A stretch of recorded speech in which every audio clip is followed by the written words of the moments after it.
Salve, salve meu aluno, salve, salve minha aluna. Hoje é terça-feira e temos o quê?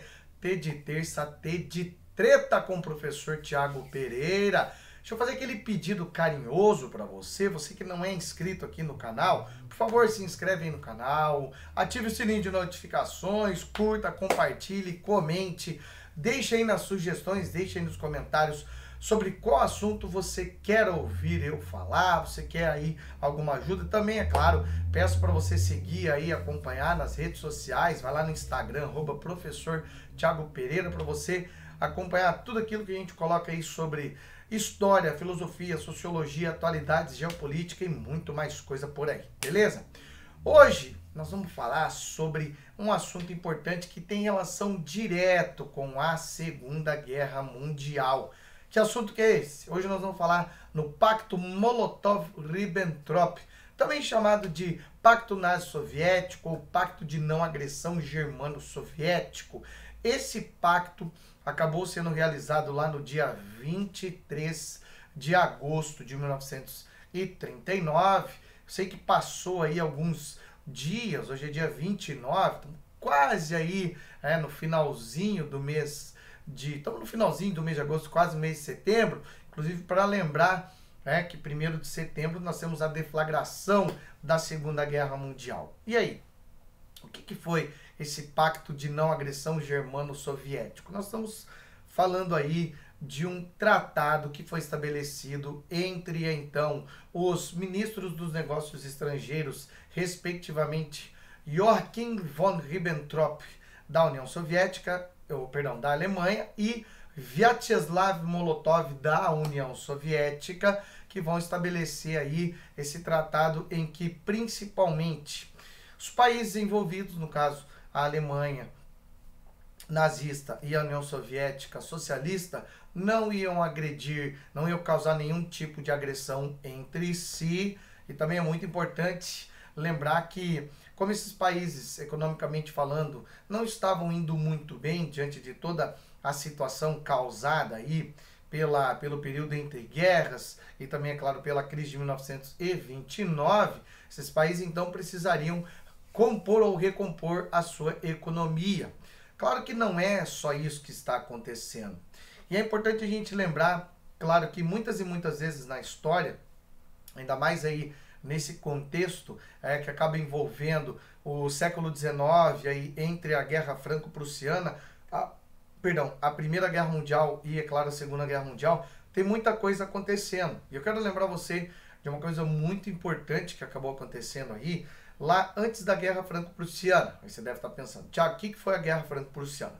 Foi aquele processo em que a Prússia, que vai ser aí um dos estados mais proeminentes da futura Alemanha, acaba então envolvendo-se aí no processo de unificação da Itália. Só que a Guerra Franco-Prussiana foi precedida de alguns conflitos anteriores, onde nós temos aí a Guerra dos Ducados, aí a gente vai ter a guerra aí contra a Áustria, e aí, é claro, chamada também de Guerra das 7 Semanas, e a Guerra Franco-Prussiana. Mais interessante é que quando terminou a Guerra dos Ducados, Otto von Bismarck, que era o administrador da Prússia, chegou para o governo francês e anunciou o seguinte: França, se porventura nós entrarmos no conflito aí com a Áustria-Hungria, é um conflito aqui, coisa entre germânicos, qual será o seu posicionamento? E a França vai falar, bom, é um conflito entre germânicos, o problema é de vocês, então vai lá, entra na treta, não quero nem saber desse rolo, esse problema é de vocês, essa treta é de vocês. E a hora que interessante, ao assinar o Tratado de Biarritz com a França, o caminho ficou aberto para a Prússia entrar num conflito contra quem? Contra a Áustria-Hungria, Guerra das 7 Semanas. Venceu a Hungria, depois da vitória em relação à Hungria, Otto von Bismarck acaba entrando então aí um conflito franco e direto em relação aí à retomada ou tomada dos territórios da Alsácia-Lorena, expandindo aí consideravelmente para uma área geopoliticamente muito importante aí nesse contexto do século XIX, que tinha muito carvão mineral, o território da Alsácia-Lorena. Agora, saindo daí, por volta de 1800 1861 e indo lá para 1939, claro que esse pacto nazi-soviético, esse pacto de não agressão, acaba envolvendo de um lado Adolf Hitler, do outro lado Joseph Stalin. Muitas coisas em comum eles possuíam aí dentro desse contexto. Mas o contexto de rivalidade ainda era muito grande. E nós devemos lembrar que a Alemanha, dentro dessa campanha dela de não respeitar muitas das determinações do Tratado de Versalhes, lembra o que é o Tratado de Versalhes? Aquelas determinações que foram criadas ali para que a Alemanha praticamente cumprisse assim que terminou a Primeira Guerra Mundial. E a Alemanha não vai seguir muitas dessas determinações, só que vendo ali constantemente a presença de tropas multiétnicas, principalmente dos países que venceram a Primeira Guerra Mundial e várias outras situações criadas pelo Tratado de Versalhes, a Alemanha tentou dar um jeito, é claro, de tentar se resguardar em relação à possibilidade de acontecer um ataque vindo pelo Oriente, vindo do leste, vindo da onde? Da União Soviética.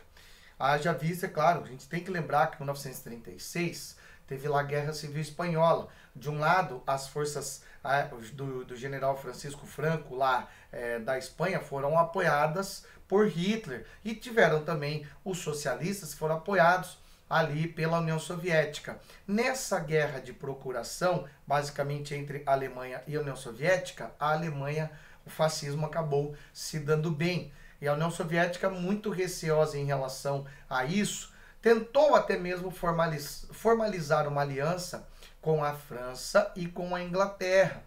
Mas haja visto que, sabendo da possibilidade da Alemanha dividir, como foi na Primeira Guerra Mundial, o seu exército e invadir o seu território, e vendo também que aí nesse contexto, aí entre a Primeira e a Segunda Guerra Mundial, alguns territórios como Letônia, Lituânia, Estônia, Polônia, acabaram se tornando aí autônomos. Também a gente tem a Finlândia e a Romênia, e nesses territórios com uma população russa ou soviética, a Rússia não quis abrir mão completamente disso e tratou então de juntar-se para assinar esse tratado de não agressão. Claro que a gente sabe que lá em 1º de setembro de 1939, Adolf Hitler invade aí a parte ocidental da Polônia, causando então a deflagração do conflito, aquilo que é o estopim do conflito da Segunda Guerra Mundial. Tá, mas foi aí que então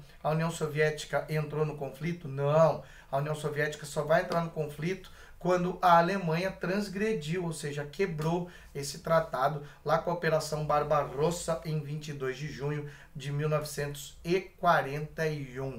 É muita coisa para pouco tempo. É ou não é, meu aluno e minha aluna?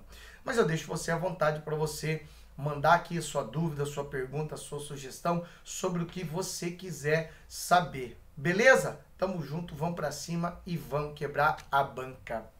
Beijão grande e até mais. Valeu!